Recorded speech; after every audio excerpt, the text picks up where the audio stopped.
చింటూ ఓం శాంతి. ఈరోజు బాబా ఏం చెప్తున్నారంటే, తండ్రి సమానం దయాహృదయులుగా కళ్యాణకారులుగా అవ్వండి. స్వయం పురుషార్థం చేస్తూ ఇతరులతో కూడా చేయించువారు వివేకవంతులు అన్న. ఓం శాంతి అన్న. ఈరోజు బాబా ప్రశ్న ఏమడుగుతున్నారంటే, పిల్లలైన మనము మన ఈ చదువు ద్వారా ఎలా పరిశీలన చేసుకోగలము?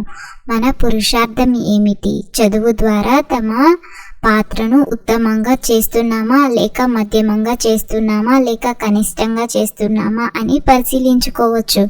ఎవరైతే ఇతరులను కూడా ఉత్తమంగా తయారు చేస్తారో వారు, అనగా సర్వీస్ చేసి బ్రాహ్మణులను వృద్ధి చేయువారి పాత్ర అందరికంటే ఉత్తమమైన పాత్ర అని అంటారు. పాత చెప్పు వదిలి కొత్త చెప్పును తీసుకోవడమే మన పురుషార్థము. ఆత్మ పవిత్రంగా తయారైనప్పుడు పవిత్రమైన కొత్త చెప్పు లభిస్తుంది. పిల్లలు రెండు వైపుల నుండి సంపాదిస్తున్నారు. ఒకవైపు స్మృతి యాత్ర ద్వారా, మరొక వైపు 84 జన్మల చక్ర జ్ఞానము స్మరణ చేయడం ద్వారా లభించు సంపాదన. దీనిని డబుల్ ఆదాయము అని అంటారు. అరే చింటూ, మనం ఇప్పుడు జ్ఞాన సూర్యవంశీయులము. సత్యయుగంలో విష్ణు వంశీయులు అని పిలువబడతాము. జ్ఞాన సూర్యుడు ఉదయించాడు. ఈ సమయంలో మనకు జ్ఞానం లభిస్తుంది కదా. జ్ఞానము ద్వారానే సద్గతి లభిస్తుంది. అర్ధకల్పం జ్ఞానం నడుస్తుంది, మళ్ళీ అర్ధకల్పం అజ్ఞానం అయిపోతుంది. ఇది కూడా డ్రామాలో నిర్ణయించబడింది. మీరిప్పుడు వివేకవంతులుగా అయినారు. మనము ఎంతెంత వివేకవంతులుగా అవుతామో అంత ఇతరులను కూడా తమ సమానంగా తయారు చేయు పురుషార్థము చేస్తాము.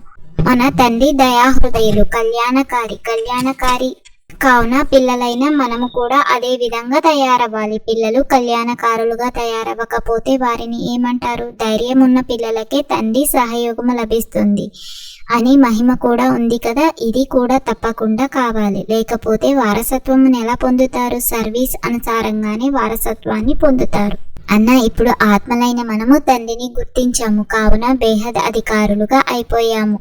అధికారులు కూడా నెంబర్ వారీగా ఉంటారు. రాజులు అధికారులే, అలాగే ప్రజలు కూడా మేము అధికారులమే అని అంటారు. ఇక్కడ కూడా అందరూ మా భారతదేశం అని అంటారు కదా. అలా మేము మా స్వర్గాన్ని శ్రీమతం ఆధారంగా స్థాపిస్తున్నామని మీరు కూడా అంటారు. స్వర్గంలో కూడా రాజధాని ఉంటుంది. అందులో అనేక విధాలైన పదవులు ఉంటాయి. ఉన్నత పదవిని పొందేందుకు పురుషార్థం చేయాలి. ఇప్పుడు పురుషార్థం చేసి ఎంత పదవిని పొందుతారో మళ్ళీ కల్పకల్పము అదే ఉంటుంది. పరీక్షల్లో కొందరికి తక్కువ మార్కులు వస్తే వారికి గుండెపోటు కూడా వస్తుంది. ఇక్కడైతే ఇది బేహద్ విషయం. పురుషార్థం పూర్తిగా చేయకపోతే తర్వాత నిరుత్సాహపడతారు. శిక్షలు కూడా అనుభవించవలసి ఉంటుంది. ఆ సమయంలో ఏమి చేయగలరు? ఏమీ చేయలేరు. మనిషి భూమిపై తన ధనాన్ని లెక్కిస్తూ ఉంటాడు. నిన్నటికి ఈ రోజుకి నా ధనం ఎంత పెరిగింది, కానీ పైనుండి దేవుడు నవ్వుతూ మనిషి ఆయుష్ లెక్కిస్తూ ఉంటాడు. నిన్నటికి ఈ రోజుకు నీ ఆయుష్ ఎంత తరిగింది అని.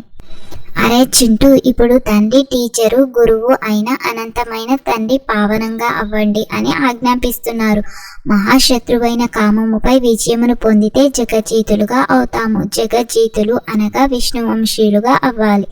విషయము ఒకటే. ఈ పదాల అర్థమును మనకు తెలుసు. పిల్లలైన మనము చదివించువారు తండ్రి అని తెలుసు.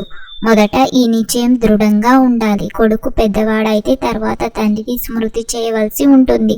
తర్వాత టీచర్ను, తర్వాత గురువును స్మృతి చేయవలసి ఉంటుంది. ఆ ముగ్గురిని భిన్న సమయాలలో స్మృతి చేస్తారు.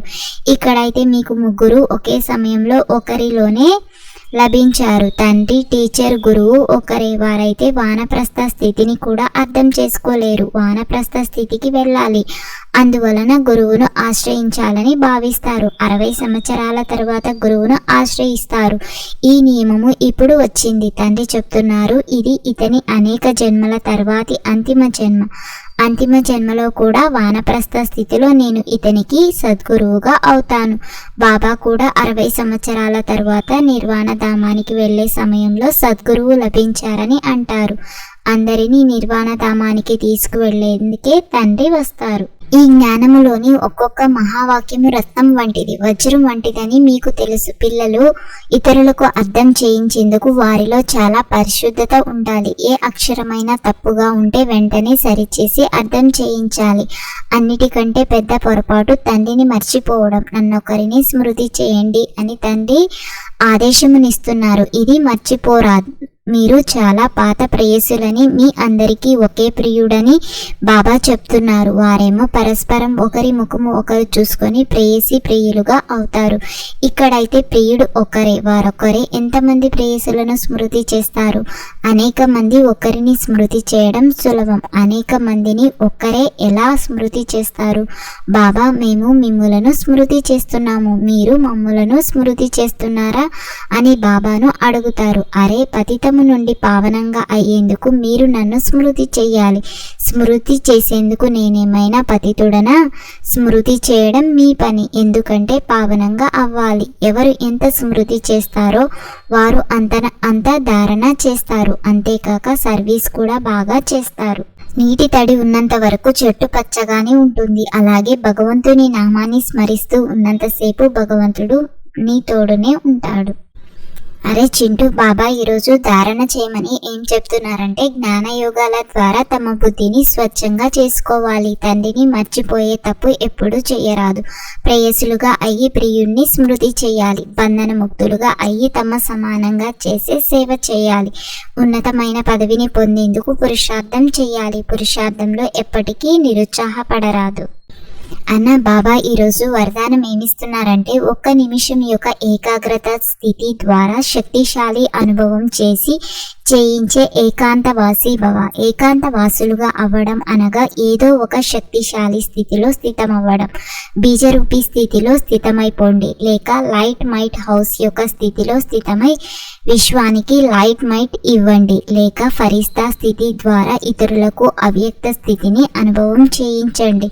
ఒక సెకండ్ లేక ఒక నిమిషమైన ఈ స్థితిలో ఏకాగ్రంగా స్థితమైపోతే స్వయానికి మరియు ఇతర ఆత్మలకు చాలా లాభము ఇవ్వగలరు.